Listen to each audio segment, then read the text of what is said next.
И така, приятели, слушате предаването Сутрешно кафе на радио Алма Матер Класик FM. На телефона е господин Ивелин Шапков, който е от Сдружението на заекващите в България. Той ще ни разкаже малко повече за някои от инициативите, свързани с Международния ден за информираност относно това заболяване. Господин Шапков, здравейте! Разкажете ни малко повече за това какво сте предвидели в днешният 22 октомври.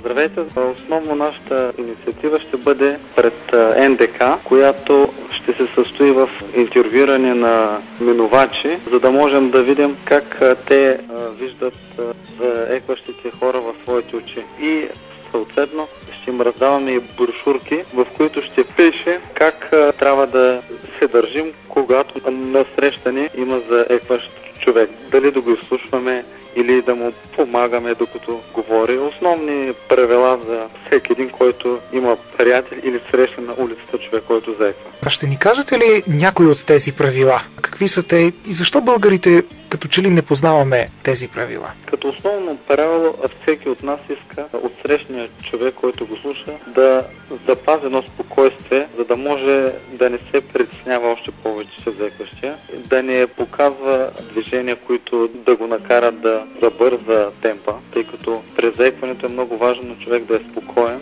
речта да е плавна. В същото време, при някои хора, когато блока е твърде силен и не могат да кажат думата за 10-20 секунди, той още повече се притеснява и може да се помогне, като се опита разговарящия да каже думата, но това се понякога индивидуално, защото все пак всеки си има свое заекване. При едни то е по-силно, при други е по-слабо, но трябва да се запази спокойствие и дори да не може да каже думата заекващия, той ще се опита да спре, да си поеме въздух и плавно отново да я каже. Като за всеки един, който не заеква, е добре да го гледа в очите, за да има контакт, който още повече ще успокои заекващия и ще го накара да види, че разговарящия иска разговора да продължи и не го кара да се изнервя и да усили своето заекване.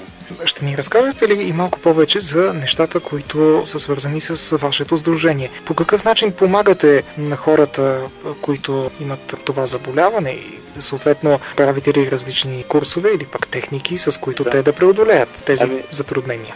Като цяло искам да кажа, че заекването може да се появи още при ранна детска възраст или при някой се появява в по-късен етап, но това, което остава винаги в заекващия човек е притеснението, че той е различен, че обществото някак си гледа по друг начин на него и оттам идват така едни неприятни моменти, свързани с страх от това да се изказва на публични места или да завързва контакти. И ние се стремим чрез нашите срещи, семинари провеждаме, да можем да накараме хората, които още се притесняват от своето заекване, тъй като рано или късно идва момент, в който се отпускаш и си казваш, ами какво толкова заеквам, приемам го това, то е част от мене, става и другите да го приемат, но за всеки човек това е индивидуално и ние се опитваме с нашите срещи да им вдъхнем самочувствие, увереност, че заекването не е нещо, което чак толкова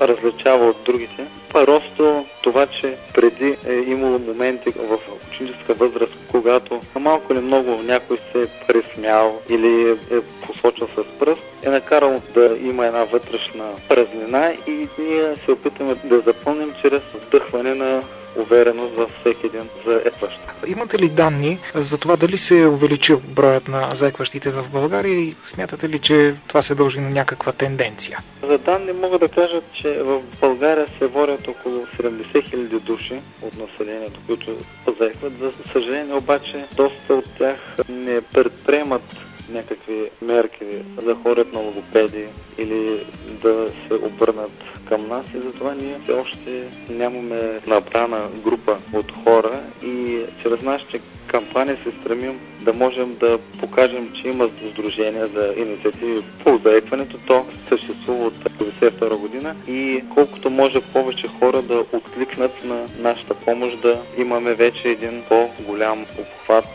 в цялата страна, тъй като в София се намира и офиса ни. Другите градове остават изолирани, но въпреки това мисля, че за напред ще се разраснем и нашата цел е колкото се може повече хора да бъдат информирани не само заекващи, но и не заекващи, за да бъде по-лесно на всеки от нас.